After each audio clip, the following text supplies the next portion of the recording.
मैं राकेश कुमार वर्मा एक नए टॉपिक के साथ आपके सामने आया हूं और ये मैं बताना चाहूँगा कि ये टॉपिक उनके लिए जो बच्चे जो मेरे स्टूडेंट्स थे जो 12th में थे और वो अपने घर पे ही बैठ कर पढ़ पा रहे हैं, तो उनके लिए मैं स्पेशल ये वीडियो बना रहा हूँ शारीरिक का डिटर्मिनेंट्स का। ठीक है, बाकी और भी स्टूडेंट पढ़ सकते हैं इसको, ऐसी बात नहीं है।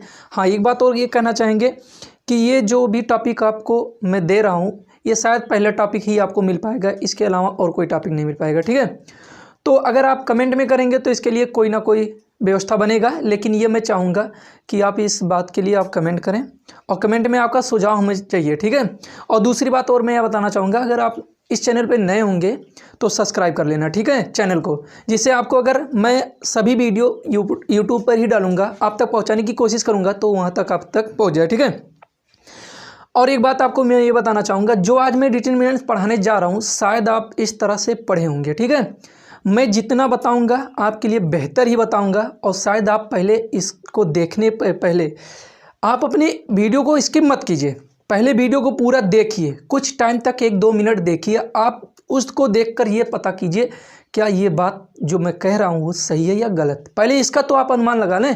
ठीक है, तो मैं ज़्यादा टाइम ना लेते हुए अपने वीडियो पे अपने टॉपिक पर चलते हैं। देखिए आपका टॉपिक क्या है, डिटर्मिनेंट्स शारीरिक पार्ट 1। ये कई पार्टों में बनाना पड़ेगा, लगभग 4 से या 5 पार्टों में, क्योंकि ये इसका बहुत ही बड़ा टॉपिक है। ठीक है, फिर इसके बाद अगला टॉपिक आपका हम चलाएंगे क्या, कंटिन्यूटी एंड डिसकंटिन्यूटी। पहले मैं टॉपिक की बात कर लेता हूँ कि क्या क्या मैं पढ़ाना चाहूँगा। इसके बाद आपको मिलेगा कंटिन्यूटी, डिसकंटिन्यूटी, फिर डिफरेंशियल मिलेगा। बाकी डिफरेंशियल के बाद में आपका ये चैप्टर तो ख़त्म ही हो जाएगा, जिसमें डिफरेंशियल में मैक्सिमम मिनिमम है, हाँ, निश्चित अवकलन है, निश्चित अवकलन करके है, अवकलज समीकरण, ऐसी चीज़ें जो भी हैं सब मैं आपको दूंगा। ठीक है, तो अगर आप मेरे चैनल पे नए होंगे तो इसको आप सब्सक्राइब कर लेना और लोगों तक शेयर कर देना, अपने दोस्तों में अपने यारों में शेयर भी कर देना, ताकि उन तक भी चीज़ें पहुंच सकें, वो भी सीख सकें। ठीक है, और ये मैं गारंटी लेता हूँ इससे बेहतर शारीरिक आपको सीखने को मिला ही नहीं होगा, गारंटी के साथ बता रहा हूँ। ठीक है, चलो, ये डिटर्मिनेंट्स होता क्या है, शारीरिक होता क्या है, इसके बारे में हम जान लेते हैं। शारीरिक जो होता है वो क्यों बनाया गया शारीरिक, ये मैं बताऊंगा। जैसे आपको मैं पहले इसी चैनल पे आपको पहले से मिला होगा लीनियर इक्वेशन। लीनियर इक्वेशन जब आप पढ़े होंगे, यानी कि रैखिक युगपत समीकरण जब आप पढ़े होंगे, तो उसमें आपको पढ़ने को मिला होगा समीकरण में विलोपन, हाँ, विलोपन विधि पढ़ने को मिला होगा, वज्रगुणनखंड विधि मिला होगा, प्रतिस्थापन विधि मिला होगा, लेकिन वहाँ पर मैंने आपको शारीरिक विधि से किसी भी इक्वेशन को 2 चर वाले रैखिक समीकरण सॉल्व करने के लिए मैंने नहीं बताया था। बट यहाँ पर मैं बताऊँगा आपके रैखिक समीकरण को, यानी 2 चर वाले अगर रैखिक समीकरण हो तो उसको मैं 2 तरीके से नहीं, मतलब 3 तरीके से नहीं, 4 तरीके से सॉल्व कर सकते हैं। यानी कि एक तरीका आपका होता है डिटर्मिनेंट्स, यानी कि शारीरिक विधि से भी आप सॉल्व कर सकते हैं। वो शारीरिक विधि बना कैसे है, शारीरिक विधि जो बना है वो बना है विलोपन विधि से ही।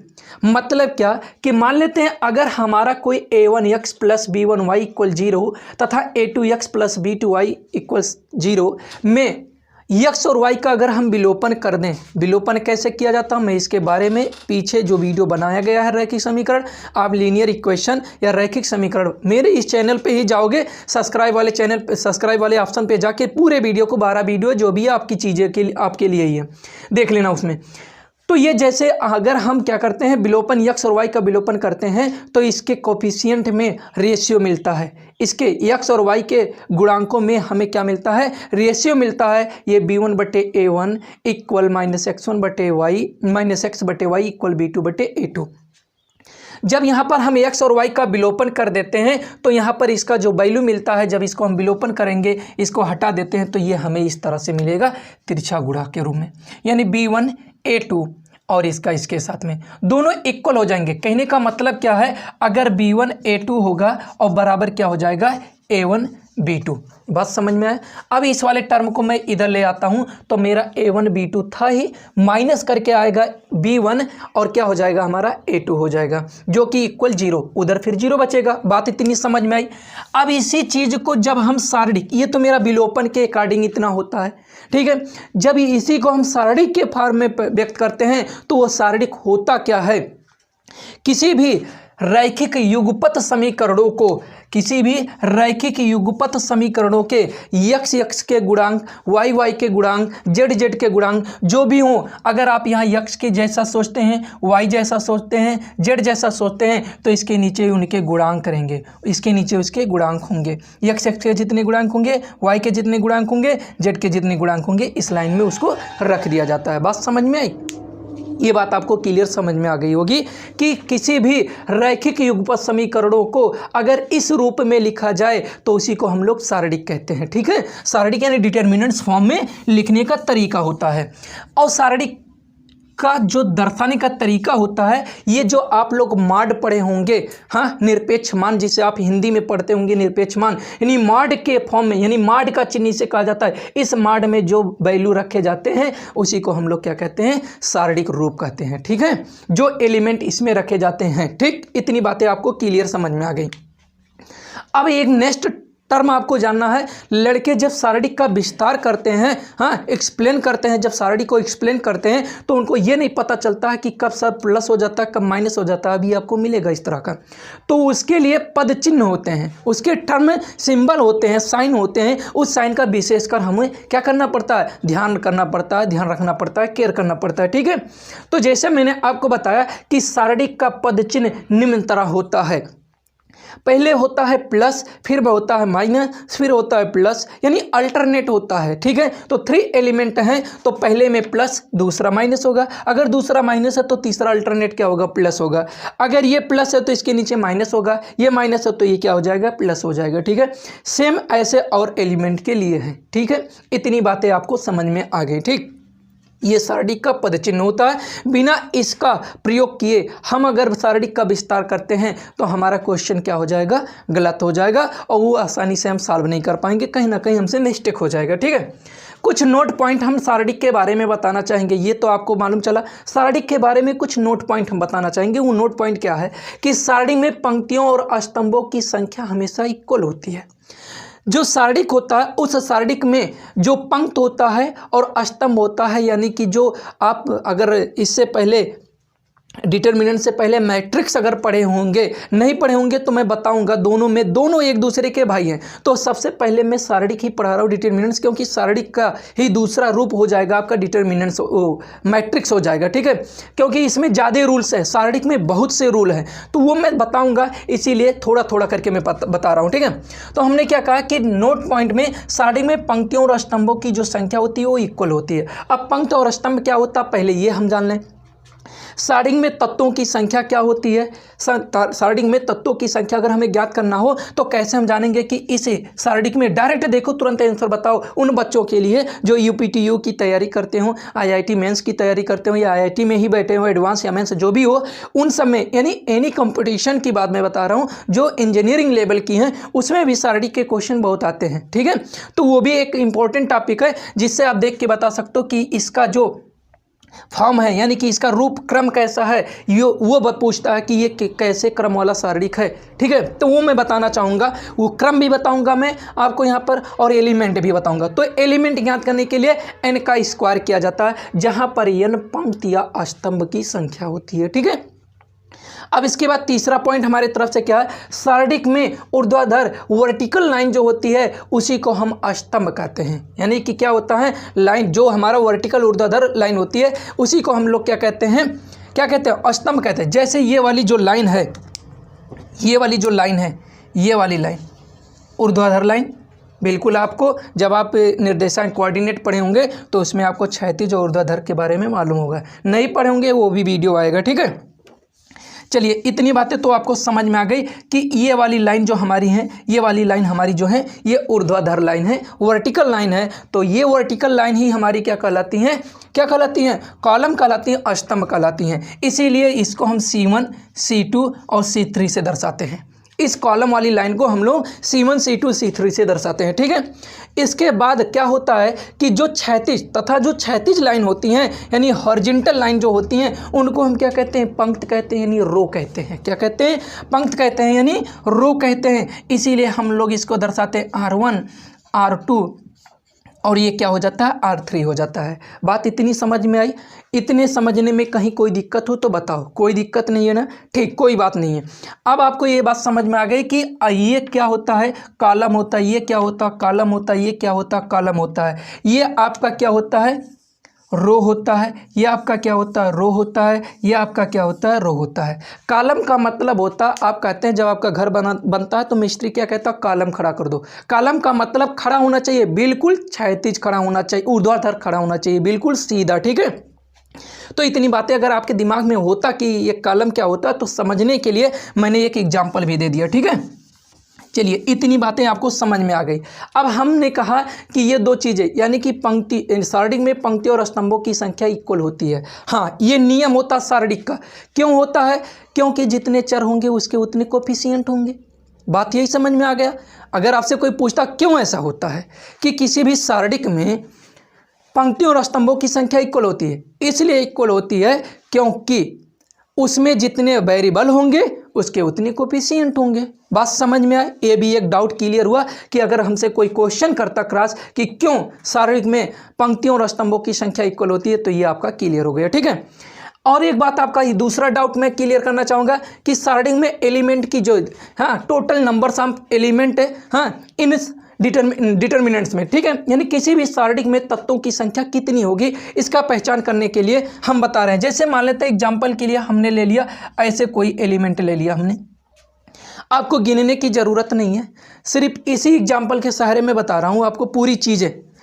अगर हमसे कोई कहता है कि ये जो सारणी है, ये जो डिटर्मिनेंट्स है, ये इसका क्रम क्या है, हाँ इसका क्रम, ये किस फॉर्म में, जिस फॉर्म में लिखा है इसका क्या क्रम है, तो ये 2 × 2 का, हाँ 2 × 2 क्रम का ये सारणी है, इसे हम 2 × 2 कहते हैं। अर्थात 2 × 2 का मतलब हुआ कि इसमें कॉलम जितने हैं उतने स्तंभ हैं, और इसमें कॉलम भी 2 हैं और स्तंभ भी 2 हैं। बात समझ में है? कॉलम भी 2 हैं और कॉलम और रो, गलती से निकला, हिंदी इंग्लिश दोनों एक ही चीज़ हो गई। हमने क्या कहा कि जो कॉलम और रो दोनों जो हैं वो दोनों इक्वल हैं। ठीक है, तो इसीलिए यहाँ पर हम एक ही नंबर ले लेते हैं, एक ही वर्ड को यूज करते हैं, यन को होता है, और जबकि आपको कहीं और पापा नेम को मिलेगा यम इंटू यन, जो कि दोनों भिन्न होते हैं। ठीक है, तो हमें सेम रखना है ना। देखो यहाँ पर 2 ऐसे, और मैं एग्जाम्पल लेना चाहूँगा, इधर मैं मिटा दे रहा हूँ। ठीक है, और मैं एक एग्जाम्पल लेना चाहूँगा, जैसे आपका ये हुआ,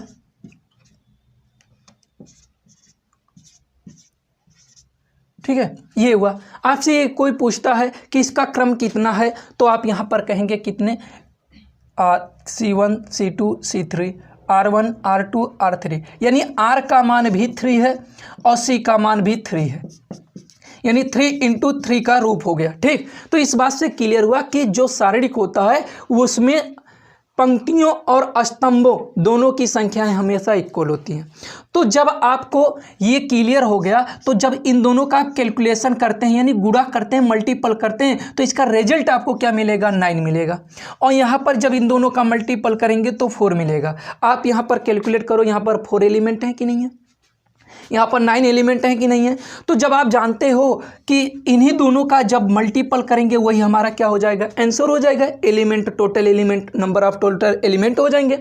तो आप बताओ 3 × 3 का जब करते हो तो 3 का स्क्वायर करोगे कि नहीं, तो यहाँ पर यन गुणे यन रहेगा तो वो यन स्क्वायर हो जाएगा कि नहीं होगा। अगर किसी भी सारणी में टोटल नंबर ऑफ एलिमेंट निकालने हो तो आप क्या करेंगे, चाहे आर का स्क्वायर कर दीजिए, चाहे किसका, सी का स्क्वायर कर दीजिए। तो आर और सी दोनों के स्थान पर आप मानते हैं यन है, तो जहाँ पर यन हमने यहाँ पर लिख दिया है कि जहाँ पर यन पंक्ति या स्तंभ की संख्या है। बात समझ में है? कोई दिक्कत इतना समझने में? आगे ये भी क्लियर हो गया, ये भी क्लियर हो गया। ठीक है, क्रम भी हमने बता दिया। ठीक, अब हम चलते हैं कुछ सारणी के अलग टाइम पॉइंट पर। पहले चैप्टर को सॉल्व करने के लिए अगर आप हर्षरूप शर्मा की बुक पढ़ रहे हों या NCERT की बुक पढ़ रहे होंगे तो उसमें पहले में यही पूछा है कि सारणी का मान बताइए। तो सारणी का मान कैसे ज्ञात किया जाता है इसके बारे में मैं बताऊंगा। ठीक है, कि सारणी का मान कैसे ज्ञात किया जाता है। चलिए अब देखिए आप सारणी का मान कैसे निकालेंगे। जैसे मान लेते हैं कि हमने कोई क्वेश्चन ले लिया, जैसे हमने मान लिया क्वेश्चन 2 है, 1 है, 3 है और 2 है। कोई कहता है कि कोई सारणिक 2 1 3 2 के रूप का है, तो इसका मान क्या होगा, ठीक है, इस सारणिक का वैल्यू क्या होगा। तो इसका वैल्यू निकालने के लिए पहले मैं आपको क्या कहना चाहूँगा, देखो इससे जब स्टार्टिंग में मैंने बताया था युगपत पर में अभी युगपत समीकरण का रूप करके, तो मैंने आपको यही कहा था कि ये क्या है A1 और ये आपका क्या है A2, मतलब ये दोनों, ये आपका क्या है B1 और ये आपका क्या है B2। बात समझ में आए, कोई दिक्कत। तो आपने यही कहा था ना, इसका मल्टीपल इसके साथ में यानी A1 B2 और बराबर हो गया था किसके साथ में, A2 B1, यही हुआ था ना। लेकिन बराबर तो तब था जब यहाँ पर जीरो था, यहाँ पर तो हमारा जीरो है नहीं, तो यहाँ पर हमारा क्या हो गया था, ऐसे करके था।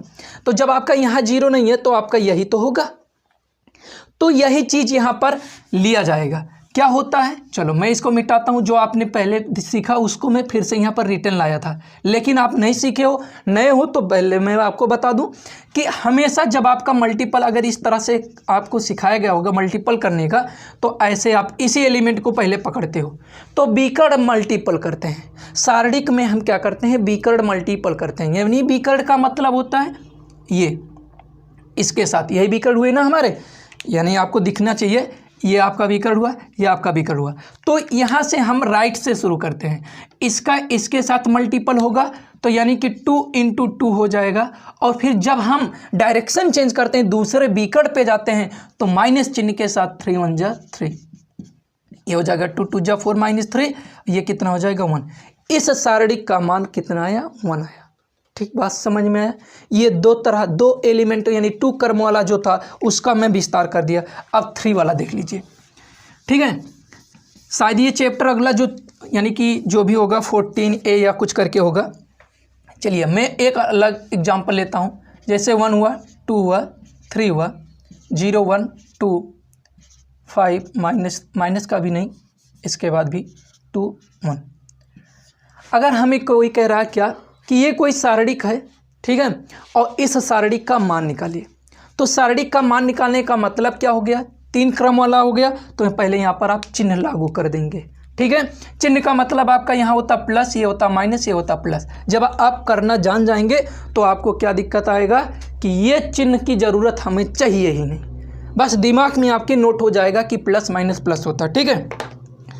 तो हम क्या करते हैं, इसमें से पहले एलिमेंट को आप एक बात समझिए कि किसी भी सारणिक का हम विस्तार करते हैं या सारणिक का मान निकालते हैं तो सारणिक का विस्तार ही सारणिक का मान कहलाता है।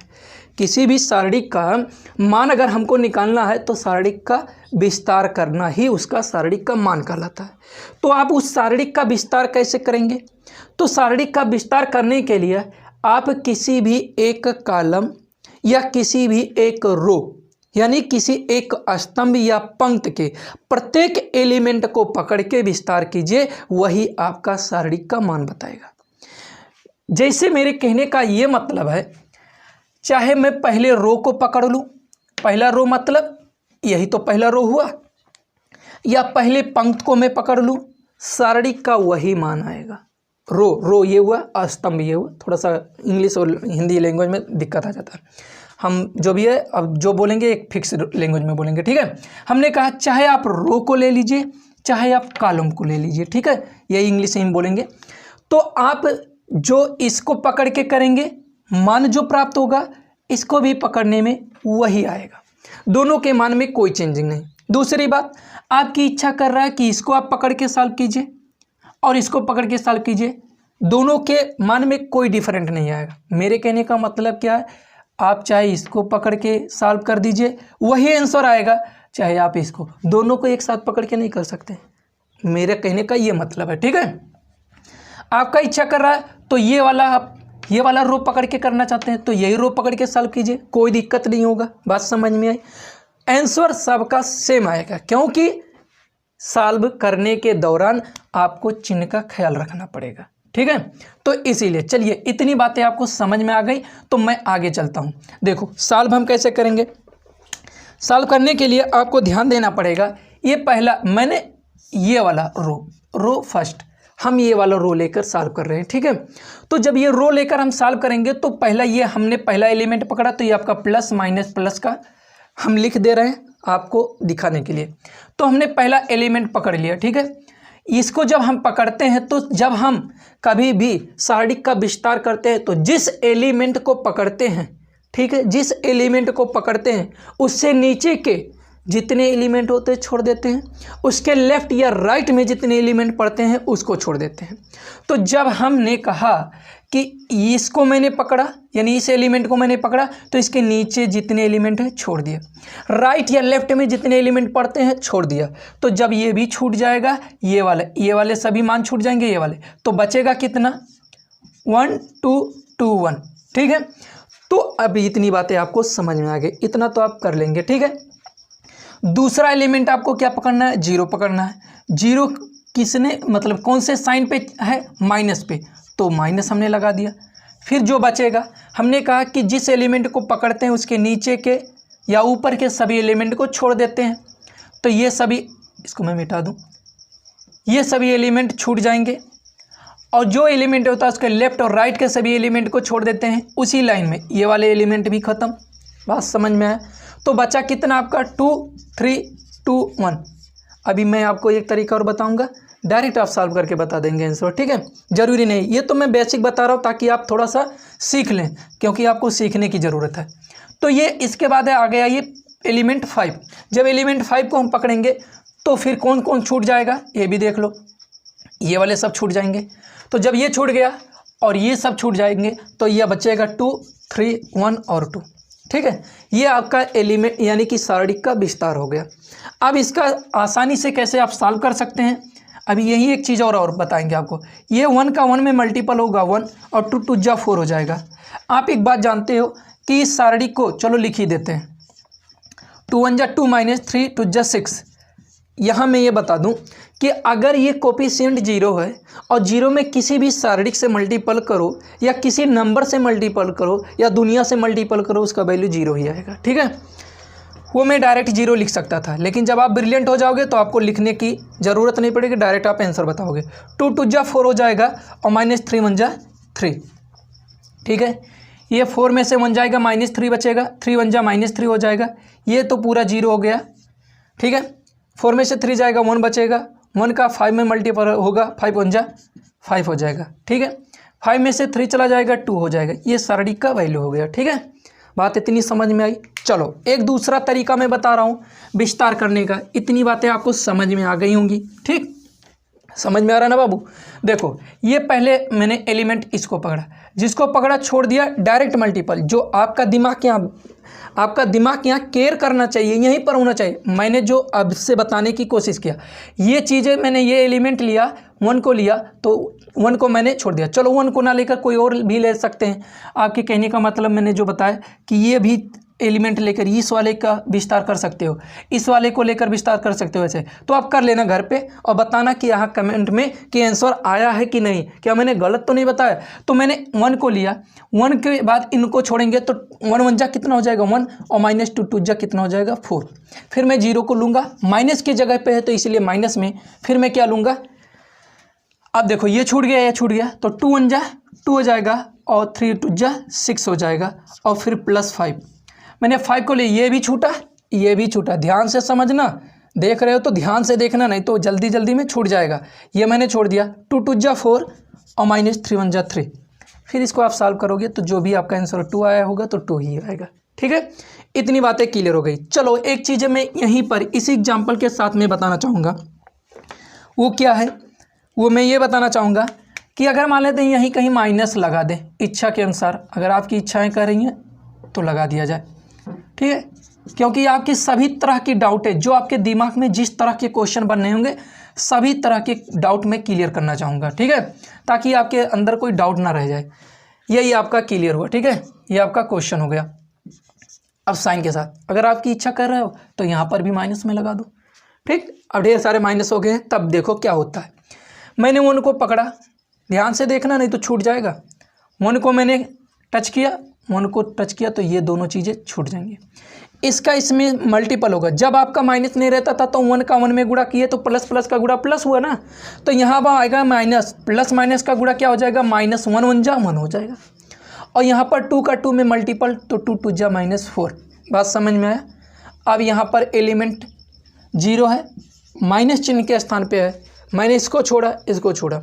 अब इसका इसके साथ मल्टीपल होगा तो माइनस माइनस का गुणा होता है प्लस, और 2 1 जा 2, ठीक है। और इसका इसके साथ मल्टीपल होगा तो 6 हो जाएगा। बात समझ में आया? अब यहाँ तो प्लस होता है बट गलती से माइनस आ गया, तो प्लस तो आप लिखोगे और -5, क्योंकि जो एलिमेंट 5 है वो माइनस चिन्ह के साथ है, और यहाँ पर जो होना चाहिए प्लस होना चाहिए, तो प्लस तो अकॉर्डिंग विस्तार के अकॉर्डिंग, माइनस इसलिए कि एलिमेंट ही माइनस रूप में लिखा है। बात समझ में आया? तो जब मैंने इसको छोड़ा, इसको छोड़ा, तो 2 2 जा कितना हो जाएगा? -4। क्यों? क्योंकि ये प्लस है, ये माइनस है, प्लस और माइनस का गुणा माइनस हो जाएगा 4, और 3 1 जा -3। बात समझ में? 4 1 -5, -5 1 जा -5 हो जाएगा। ये तो 0 हो गया, ख़त्म कर देते उसका कहानी। 4 और 3 -7 हो जाएगा, -7 और माइनस का गुणा 5 के साथ में, माइनस माइनस का मल्टीपल कितना हो जाएगा? प्लस, और एक्चुअली में पहले से प्लस है तो प्लस प्लस का गुणा प्लस ही होता है, और कितना हो जाएगा? 4 3 7 5 35 हो जाएगा, और 35 में से 5 चला जाएगा तो 30। ठीक है, बात समझ में आए? कोई दिक्कत? इतनी चीज़ें आपको समझ में आ गई। इससे बेहतर आपको कहीं सीखने को नहीं मिलेगा शारीरिक में। ठीक है, तो जब वीडियो देखा करो तो आप शारीरिक का हम बनाए हैं, तो कम से कम अपने जितने फ्रेंड होंगे, क्लास का होगा, स्कूल का होगा, अपने स्कूल ग्रुप में डाल दो, फेसबुक का जो स्कूल ग्रुप बना होगा उसमें डाल दो, दोस्तों में डाल दो, कहीं पर किसी के पास शेयर कर दो, भेज दो, ताकि वो भी सीख लें इस बात को। ठीक है, और एक बात, जब वीडियो देखो तो लाइक कर दो। अब इसके बाद आ जाते हैं हम लोग एक अहम बात पर, और वो बात आपको सुनने पड़ेंगे। क्या है वो बात? जिस तरह से आप ज्योमेट्री पढ़ते हो, चाहे त्रिभुज पढ़ते हो, यानी ट्रायंगल पढ़ते हो, चाहे चतुर्भुज पढ़ते हो, चाहे वृत्त पढ़ते हो, कोई भी ज्यामिति आप पढ़ते हो, तो वहाँ पर आपके लिए सबसे अहम चीज़ क्या होता है? प्रमेय होता है। प्रमेय होता है ना, उसी तरह से शारीरिक में भी प्रमेय है। जब तक उस प्रमेय का लैंग्वेज आपके दिमाग में नहीं बैठेगा, तब तक शारीरिक का एक भी क्वेश्चन आप सॉल्व नहीं कर पाओगे। और शारीरिक में 2 क्वेश्चन में गारंटी लेता हूँ। एक होता है क्रैमर विधि, ठीक है, क्रैमर विधि से एक्स वाई जेड के मान निकालने, और दूसरा होता है शारीरिक विधि से एक्स वाई जेड के मान क्या निकालने। दोनों में से यूपी बोर्ड में 100% गारंटी लेते हैं। आता है क्वेश्चन तो आता है, जितने यूपी बोर्ड वाले हो इस बात को अच्छे से तय कर लो। ठीक है, और दावे के साथ कहते हैं आएगा, और दावे के साथ दम लगा के तुम भी शेयर कर दो इस वीडियो को। जैसे शेयर करोगे मैं भी मोटिवेट हो जाऊंगा, और आपके लिए और बेहतर से और बेहतर बताने की कोशिश करूंगा। ठीक है, अब इसके बाद आपको मैं अगले टॉपिक में क्या बताऊंगा, सेकंड टॉपिक जो बनेगा, उपशारीरिक किसे कहते हैं, किसी भी शारीरिक का उपशारीरिक कितना होता है ये मैं बताऊंगा। फिर से सुनो, शारीरिक में शारीरिक जो होता है, शारीरिक का उपशारीरिक क्या होता है, उस शारीरिक के कितने उपशारीरिक हो सकते हैं, उसके बाद इसके 4 या 6 प्रमेय बताऊंगा। उसके बाद फिर अगला एक्सरसाइज खत्म हो जाएगा, फिर उसके कुछ प्रमेय हैं। और एक बात बता रहे हैं, बहुत मज़ेदार सीखने को मिलेगा, एक से एक धांसू प्रमेय है, जिसको आपके दिमाग में बैठने के बाद क्वेश्चन लगाएंगे नहीं, उड़ जाएगा क्वेश्चन। ठीक है, तो इस बात को ध्यान में रखना। ठीक है, तो अभी तक वीडियो को अगर लाइक नहीं किए हो तो कर दो, कम से कम इतना तो कर दो। तो ये टॉपिक यहीं पर ख़त्म होता है। ठीक है, और इसके साथ में आप घर में रहिए और स्वस्थ रहिए। ठीक है, 17 मई तक आपके साथ हम ऐसे बने रहेंगे, पर डे एक वीडियो आपको डाला जाएगा देखने के लिए। ठीक है, जय हिंद, जय भारत, थैंक्स।